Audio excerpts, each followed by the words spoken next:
Kali ini, perhatian para pecinta balap dunia tertuju ke sirkuit Brno, Republik Ceko, yang kembali menjadi salah satu tantangan besar bagi para rider Moto3. Namun, ada satu hal yang menarik dari sesi Free Practice One atau FP1 kali ini. Jika sebagian pembalap langsung tampil agresif sejak awal, Veda justru memilih pendekatan yang berbeda. Pembalap muda Indonesia tersebut terlihat lebih santai, lebih tenang, dan tidak terburu-buru mengejar catatan waktu terbaik. Bagi sebagian orang yang hanya melihat hasil akhir klasemen FP1, mungkin mereka akan bertanya-tanya mengapa Veda belum langsung berada di barisan depan. Namun, bagi mereka yang benar-benar memahami dunia balap, strategi yang dijalankan Veda justru menunjukkan kedewasaan seorang rider yang sedang berkembang menuju level yang lebih tinggi.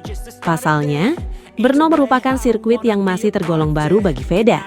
Dengan karakter trek yang unik, kombinasi tikungan cepat, perubahan elevasi yang cukup ekstrim, serta beberapa sektor teknikal yang membutuhkan feeling sempurna, tentu tidak bijak jika langsung memaksakan kecepatan sejak menit pertama. Sejak keluar dari pit lane, terlihat jelas bahwa fokus utama Veda bukanlah mengejar posisi teratas.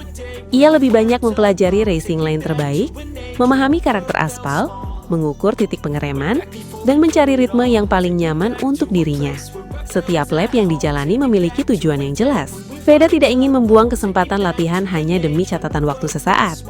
Ia memahami bahwa akhir pekan balapan tidak ditentukan oleh FP1 semata, melainkan bagaimana seorang rider mampu berkembang dari sesi ke sesi, hingga akhirnya tampil maksimal saat kualifikasi dan race utama. Menariknya, situasi seperti ini sebenarnya bukan hal baru bagi Veda. Dalam beberapa seri sebelumnya, pembalap asal Indonesia tersebut juga sering mengakhiri FP1 di posisi yang tidak terlalu menonjol. Namun sayangnya, masih ada sebagian pihak yang langsung memberikan komentar negatif, bahkan menghujat tanpa melihat konteks yang sebenarnya. Mereka hanya melihat angka di papan waktu, tanpa memahami strategi yang sedang dijalankan oleh tim dan pembalap. Padahal, jika melihat data beberapa balapan terakhir, pola yang dilakukan Veda hampir selalu sama. Saat sesi latihan awal, dirinya cenderung fokus pada adaptasi dan pengembangan setelan motor. Namun ketika memasuki sesi yang menentukan, terutama praktis resmi, perebutan tiket Q2 hingga race day, kecepatan Veda seringkali meningkat drastis. Bahkan beberapa kali ia mampu mengejutkan para rival yang sebelumnya berada jauh di atasnya pada sesi latihan awal. Karena itulah, banyak pengamat Moto3 yang mulai memahami karakter Veda. Ia bukan tipe rider yang mengejar sensasi di awal pekan balapan. Sebaliknya, ia lebih memilih membangun fondasi yang kuat terlebih dahulu sebelum menunjukkan kemampuan terbaiknya. Dan strategi tersebut sejauh ini terbukti cukup efektif dalam membantu perkembangan performanya di kelas Moto3. Pada FP1 Brno kali ini, ada hal lain yang juga menjadi perhatian. Tim Honda Tim Asia diketahui membawa sejumlah pengembangan terbaru untuk motor yang digunakan Veda. Meskipun bukan perubahan besar yang langsung terlihat oleh publik, beberapa penyempurnaan teknis telah dilakukan demi meningkatkan performa motor, khususnya dalam hal stabilitas saat menikung dan akselerasi keluar tikungan. Kesempatan inilah yang benar-benar dimanfaatkan oleh Veda. Alih-alih memaksa mencatatkan waktu tercepat, ia justru menggunakan setiap lap untuk mengumpulkan data sebanyak mungkin. Komunikasi dengan kru berlangsung sangat intens.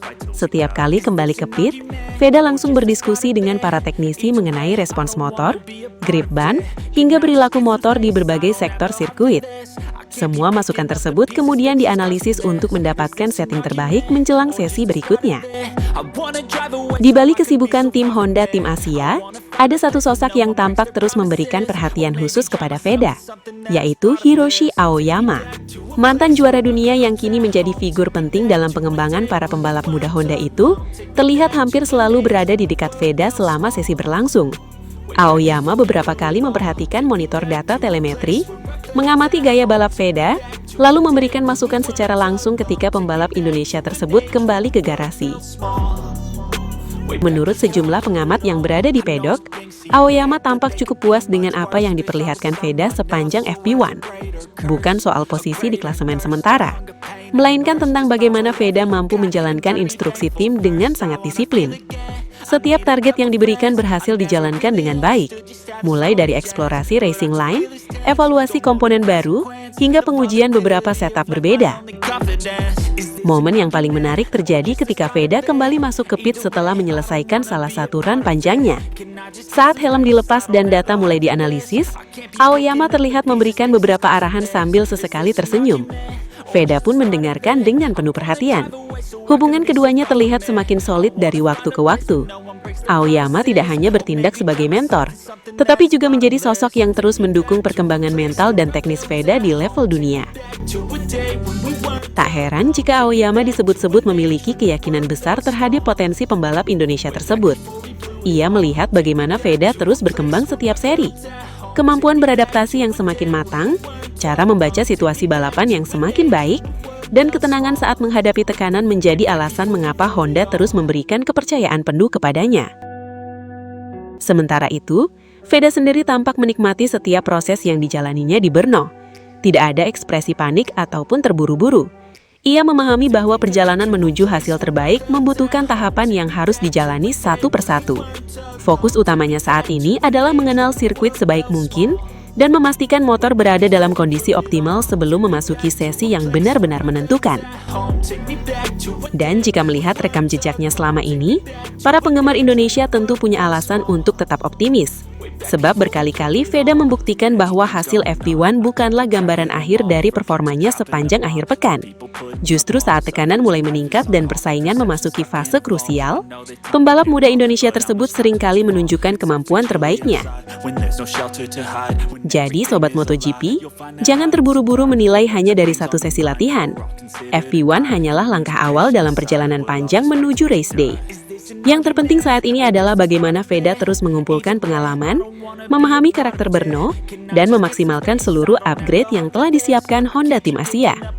Dengan dukungan penuh dari tim, bimbingan Hiroshi Aoyama dan kerja keras yang terus ditunjukkan di setiap sesi, bukan tidak mungkin kita akan melihat Veda tampil jauh lebih cepat pada sesi praktis, perebutan tiket Q2 bahkan saat race utama nanti.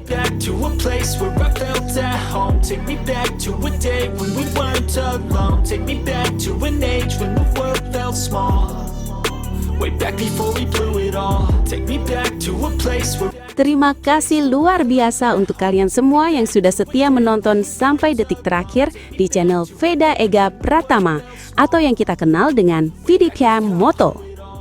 Kalian bukan sekedar penonton, kalian adalah bagian dari perjalanan besar menuju mimpi. Dari nol, dari Indonesia menuju panggung dunia, kita kawal bersama setiap tikungan, setiap overtake, dan setiap kemenangan yang akan datang. Kalau kalian suka dengan konten seperti ini, penuh semangat, penuh perjuangan, dan penuh adrenalin, jangan lupa untuk tekan tombol like sekarang juga. Subscribe channel ini dan jadilah saksi lahirnya bintang besar dari tanah air. Dan yang paling penting, aktifkan lonceng notifikasi supaya kalian selalu jadi yang pertama tahu setiap update terbaru, setiap kabar panas, dan setiap momen bersejarah dari perjalanan Veda Ega Pratama menuju MotoGP. Tulis juga di kolom komentar, kalian dari mana dan seberapa besar dukungan kalian untuk Veda. Kita bangun komunitas solid, komunitas yang percaya bahwa pembalap Indonesia bisa mendunia. Terus dukung, terus gas, dan jangan pernah berhenti percaya. Sampai jumpa di video berikutnya. Tetap kencang, tetap fokus, dan tetap satu aspal. VDPM Moto, gaspol sampai dunia mengenal Indonesia.